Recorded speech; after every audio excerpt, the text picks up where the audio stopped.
नमस्कार दोस्तों। आज हम बात करेंगे कि बच्चा पीयर प्ले करता है कि नहीं। यहाँ पर जब मैं आपसे पूछती हूँ कि क्या आपका बच्चा दोस्तों के साथ खेलता है या अपने हम उम्र लोगों के साथ खेलता है, या फिर जब आपके घर पे कोई नया मेंबर आया है, नया बंदा आया है, तो क्या वो कंफर्टेबल है।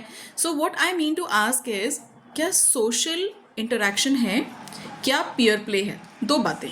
तो पहले हम बात करते हैं पीयर प्ले पे। आप मुझे जवाब देते हैं हाँ वो खेलता है। So to be very precisely what is peer play. Peer play का मतलब है कि क्या एक इंसान अपने हम उम्र लोगों के साथ कंफर्टेबल है। कंफर्टेबल मतलब क्या, इंटरैक्टिव है। तो वन इज पीयर प्ले, बच्चों के साथ खेलना, इंटरैक्ट करना। इसका एक उदाहरण है पैरेलल प्ले। एक बच्चा होगा जो बच्चों को देख के भागेगा, उसे कंफर्टेबल नहीं है, मतलब वो अवॉइड कर रहा है, वो रेजिस्ट कर रहा है। एक बच्चा होगा जो बच्चों के लिए कंफर्टेबल है, अगर उसके हम उम्र बच्चे खेल रहे हैं तो वो उन बच्चों के टीम के पास जाके अपना पैरेलली खेलता रहेगा, मिंगल नहीं करेगा। बच्चे खेल रहे हैं, उन्हें खेलने दो, वो अपना वहाँ कंफर्टेबल रहेगा। तो this is parallel play. Then is interactive play, कि इस बच्चों की टीम ने कुछ बोला और आपका बच्चा उस बात को फॉलो करने की कोशिश कर रहा है, ठीक है। तो यहाँ पे इंटरैक्टिव प्ले की शुरुआत है। फॉर एग्जाम्पल, दो बच्चे बॉल पास खेल रहे हैं और उन्होंने आपके बच्चे को बोला छोटू बॉल लो। आपके बच्चे ने बॉल लिया, दिया। अगर उसने एक दो बार भी किया, अप्रिशिएट। ये इंटरैक्टिव प्ले की शुरुआत है। इसके बाद है म्यूचुअल प्ले, कि इन बच्चों ने कमांड दिया कि चलो आज हम 1-on-1 खेलेंगे, अभी मेरा टर्न है, अभी तुम्हारा टर्न है, और आपका बच्चा रूल्स एंड रेगुलेशंस को समझ पा रहा है। तो दिस इज म्यूचुअल प्ले। तो ये अलग अलग लेवल की एक्टिविटीज़ हैं जहाँ पर बच्चा पीयर प्ले को अचीव करता है। पैरेलल प्ले लिया, पहले बगल में कंफर्टेबल होना सीखा, बच्चों को एक्सेप्ट किया कि बच्चे हैं वहाँ तो चलेगा, मेरे को अभी दिक्कत नहीं है, मैं नहीं रहूँगा उनके पास, मैं उनके साथ, उनके सामने, उनके साथ नहीं खेलूँगा, बट मैं उनके पास खेलूँगा एंड आई एम हैप्पी। या हो सकता है मैं कॉपी करना शुरू करूँ, अगर वो सारे दौड़ रहे हैं तो मैं भी दौड़ूँ, अगर वो पेबल्स खेल रहे हैं मैं भी पेबल्स खेलूँ, वो ब्लॉक्स खेल रहे हैं मैं भी ब्लॉक्स खेलूँ, वो बॉल खेल रहे हैं तो मुझे भी बॉल चाहिए।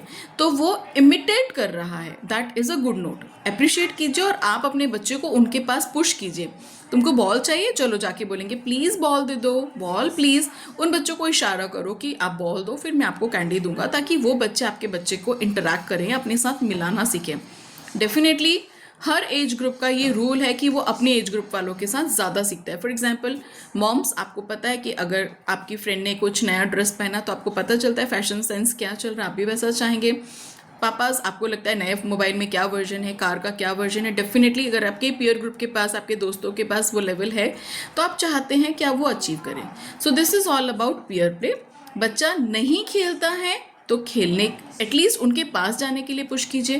पैरेलल प्ले में आ चुका है तो इंटरैक्टिव प्ले के लिए जाइए।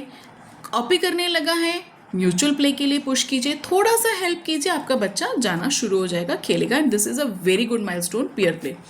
अब बात करते हैं सोशल की, कि बच्चे, कोई भी नया बंदा घर में आता है, आपका बच्चा रोने लगता है, अंदर भाग जाता है, वो चाहता ही नहीं है कि आपके घर में कोई आए। फिर धीरे धीरे जब आप थेरेपी स्टार्ट करते हैं तो बच्चा सोशल होना शुरू करता है। तो अब इसमें कैसे हेल्प करेंगे? जब भी कोई नया बंदा घर में आए तो आप अपने बच्चे को पहले ही तैयार करें। अभी एक अंकल आएंगे, हम उनसे हेलो बोल के अंदर जाके खेलेंगे। सिर्फ बच्चे को पहले से तैयार करो कि एक अंकल आने वाले हैं या आंटी आने वाले हैं, हम उनको हेलो करके आ जाएंगे। हेलो करो और बोलो चलो जाओ, तो अपना खेलो, और उनको इशारा कर दे कि प्लीज़ ज़बरदस्ती पुश ना करें, ये अनकंफर्टेबल होगा। धीरे धीरे आपके बच्चे को सिक्योरिटी समझ आएगा कि कोई नया बंदा आता है तो वो मुझे सिर्फ हेलो करने के लिए बोलते हैं। फिर बच्चा उनके बीच में आकर बैठने को तैयार होगा। धीरे धीरे वो इंटरैक्ट करने लगेगा, क्योंकि यहाँ बहुत ज़्यादा ज़रूरी है एनर्जी लेवल। जब आपके घर में कोई बंदा आया है, हर एक इंसान का अपना एक ऑरा होता है, एक एनर्जी होता है।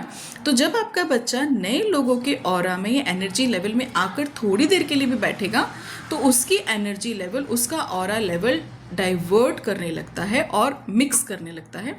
आपका बच्चा धीरे धीरे सोशल होने की शुरुआत करेगा। कई पेरेंट्स ये गलती करते हैं कि अगर उनको लगता है कि हमारा बच्चा सोशल नहीं है तो वो लोगों के घर जाना भी बंद कर देते और लोगों को बुलाना भी बंद कर देते। या अगर कभी कोई ऐसा मामला हो या माहौल बने जहां आपका लोगों से इंटरेक्शन, तो एक पापा या मम्मा, एक पेरेंट उस बच्चे को लेके दूर हो जाता है कि हमारा बच्चा तो बहुत रोएगा। अगर आप अपने बच्चे को सोशल एनवायरनमेंट प्रोवाइड नहीं करेंगे, अचानक एक दिन आपका बच्चा सोशल हो जाए, ऐसा नहीं होगा। So you have to keep on trying. जो पेरेंट्स मुझसे कनेक्टेड हैं उनको मैं हमेशा कहती हूँ रोज़ बाहर लेके जाओ।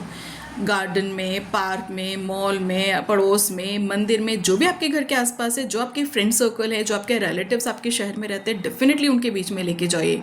नो मैटर आपका बच्चा रोता है या कंफर्टेबल होता है, आप जाइए, हाय हेलो करके वापस आ जाइए। आपका बच्चा धीरे धीरे पैटर्न डेवलप करेगा कि मेरे को लोगों से मिलना है, ये लोग डेंजरस नहीं है, I can be safe enough, और बल्कि मुझे मज़ा आएगा।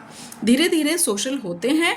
And my parents have a very successful stories about कि कैसे उनके बच्चों ने सोशल होना शुरू किया, कैसे पीयर प्ले शुरू किया और लैंग्वेज एंड अंडरस्टैंडिंग डेवलप हुआ। So peer play and social behaviour is very important part of your child's natural developmental milestone.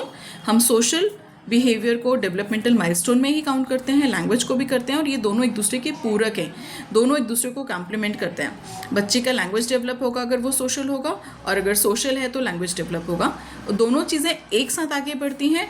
So parents keep interacting, stay social, अपने दोस्तों से, आस पड़ोस वालों से मिलिए। और आस पड़ोस वालों, अगर आपको समझ में आता है कि आपके बीच में कोई बच्चा आ रहा है जो शायद डरता है या झिझकता है या टाइम लगाता है, ज़बरदस्ती गाल खींचने की या हाथ खींचने की कोशिश ना करें, थोड़ा दूर से उसको पॉजिटिव एनर्जी देने की कोशिश करें, पॉजिटिव ऑरा क्रिएट करें, ताकि वो बच्चा आपके साथ कंफर्टेबल हो।